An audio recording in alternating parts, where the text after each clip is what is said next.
تو دین اسلام عقلی گھوڑے دوڑانے کا نام نہیں ہے، بلکہ جہاں اللہ کا حکم آ جائے وہاں اپنے سر کو تسلیم خم کر دو۔ ایک بادشاہ گزرے محمود غزنوی رحمۃ اللہ علیہ، بہت بڑے بادشاہ، ان کا ایک غلام تھا ایاز۔ بادشاہ اس غلام کو بہت چاہتے تھے، بقیہ غلاموں پر اس ایاز نامی غلام کو ترجیح دیتے تھے، اس کی بات کو مانتے تھے۔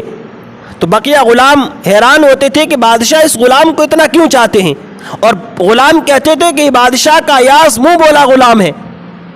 تو ایک دن بادشاہ نے سوچا کہ ان کو کیسے بتاؤں کہ میں ایاز کو اتنا کیوں چاہتا ہوں، اس ایاز میں ایسی کیا بات ہے کہ میں اس کو سب سے زیادہ چاہتا ہوں، اس کی بات مانتا ہوں، اس کو ترجیح دیتا ہوں۔ تو ایک مرتبہ بادشاہ کے دربار میں ایک قیمتی ہیرا آیا، تو بادشاہ نے دربار لگایا اور سارے وزیروں کو بلایا، وزیر اعظم کو بلایا، تمام غلاموں کو بلایا، اور اس ہیرے کو اس وزیر اعظم کے ہاتھ میں دے کر کہا کہ اس ہیرے کو دیکھو کیسا ہیرا ہے۔ تو بادشاہ نے بڑی تعریف کی کہ بادشاہ سلامت، یہ بہت قیمتی ہیرا ہے، ایسا ہیرا شاید کسی کے پاس ہو۔ بادشاہ نے کہا کہ اس کو زمین پر پٹک کر ٹکڑے ٹکڑے کر دو۔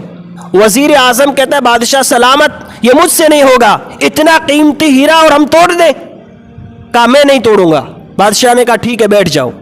دوسرے غلام کو بلایا، کہا اس ہیرے کو پٹک کر زمین پر توڑ دو، اس نے بھی معذرت کر لی۔ تیسرے غلام کو بلایا، اسی طرح سارے غلاموں کے ہاتھ میں وہ قیمتی ہیرا دیا اور کہا کہ اسے زمین پر پٹک کر توڑ دو۔ سارے غلام معذرت کرنے لگے کہ بادشاہ سلامت، اتنا قیمتی ہیرا آپ کے پاس تحفے میں آیا ہے اور آپ اس کو توڑوا رہے ہیں، یہ ہم سے نہیں ہوگا۔ محمود غزنوی رحمۃ اللہ علیہ نے اس ایاز نامی غلام کو بلایا اور اس کے ہاتھ میں یہ قیمتی ہیرا دیا اور کہا کہ ایاز اس کو زمین پر پٹک کر توڑ دو۔ ایاز نے اس ہیرے کو اپنے ہاتھ میں لیا اور زمین پر پٹک کر ٹکڑے ٹکڑے کر دیا۔ سارے وزیر دیکھنے لگ گئے، بادشاہ دیکھنے لگ گیا۔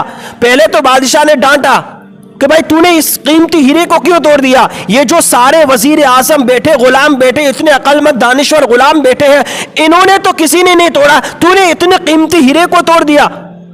تو ایاز پہلے تو معافی مانگنے لگا کہ بادشاہ سلامت مجھ سے غلطی ہو گئی۔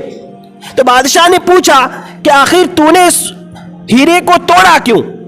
تو ایاز کہنے لگا بادشاہ سلامت، جب میں نے ہیرے کو اپنے ہاتھ میں لیا اور آپ نے جو مجھے حکم دیا کہ اس ہیرے کو زمین پر پٹک کر توڑ دو، مجھے پتا ہے کہ یہ ہیرا قیمتی ہے، لیکن آپ کا حکم اس ہیرے سے بھی زیادہ قیمتی ہے۔ میں نے سوچا کہ یہ ہیرا تو ہوگا قیمتی، لیکن اس ہیرے سے زیادہ قیمتی میرے بادشاہ کا حکم ہے۔ یہ بادشاہ کا حکم نہیں ٹوٹنا چاہیے، ہیرا ٹوٹتا ہے تو ٹوٹ جائے۔ بادشاہ وزیروں کی طرف مخاطب ہو کر کہنے لگے کہ تمہارے اور ایاز کے درمیان یہی فرق ہے، جب تمہارے ہاتھ میں نے اتنا قیمتی ہیرا دیا اور جب میں نے حکم دیا کہ اس کو پٹک کر توڑ دو تو تم نے عقلی گھوڑے دوڑائے۔ تم نے کہا بادشاہ سلامت، یہ قیمتی ہیرا ہے، تمہاری نظر میں میرا حکم کچھ بھی نہیں تھا، تمہاری نظر میں ہیرے کی قیمت تھی، لیکن ایاز کی نظر میں میرے حکم کی اہمیت تھی، میرے حکم کی اہمیت تھی کہ اس نے ہیرے کو پٹک کر توڑ دیا۔ تو کہاں محمود غزنوی کی عقل، کہاں محمود غزنوی کا حکم، کہاں ایاز کی عقل، کہاں وزیروں کا عقل، وزیروں کی عقل؟ یہ حکم تو، یہ شان تو میرے پروردگار کی ہے، یہ شان تو اللہ رب العزت کی ہے کہ انسان کی خواہشات ٹوٹتی ہے تو ٹوٹ جائے، کاروبار ٹھپ پڑتا ہے تو پڑ جائے، جان جاتی ہو تو چلی جائے، لیکن پروردگار کا حکم نہیں ٹوٹنا چاہیے۔ لیکن ہمارا حال کیا ہے کہ ہمارے سامنے جب اللہ رب العزت کا حکم آ جائے، بادشاہوں کے بادشاہ کا حکم آ جائے، شہنشاہ دو عالم کا جب حکم آ جائے تو ہم عقلی گھوڑے دوڑائیں، ہم کہیں کہ اس میں کیا مصلحت ہے، اس حکم پر ہم عمل کیوں کریں، رمضان میں کڑاکے کی دھوپ میں ہم کیوں بھوکے پیاسے مرے، ہم مال خود کمائے اور اپنے مال کی زکات کیوں نکالے؟ یہ ہم عقلی گھوڑے دوڑاتے ہیں۔ عقلی گھوڑے دوڑانے کا نام دین نہیں ہے۔ جہاں اللہ کا حکم آ جائے اپنے سر کو تسلیم خم کر دو۔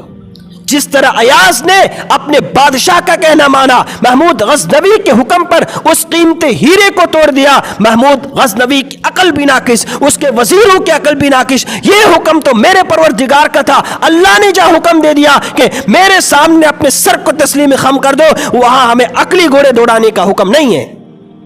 ویڈیو کے نیچے سبسکرائب کے بٹن پہ کلک کریں، بیل کے آئیکن پہ کلک کیجئے تاکہ ہر نئی ویڈیو کی نوٹیفیکیشن آپ کو مل جائے۔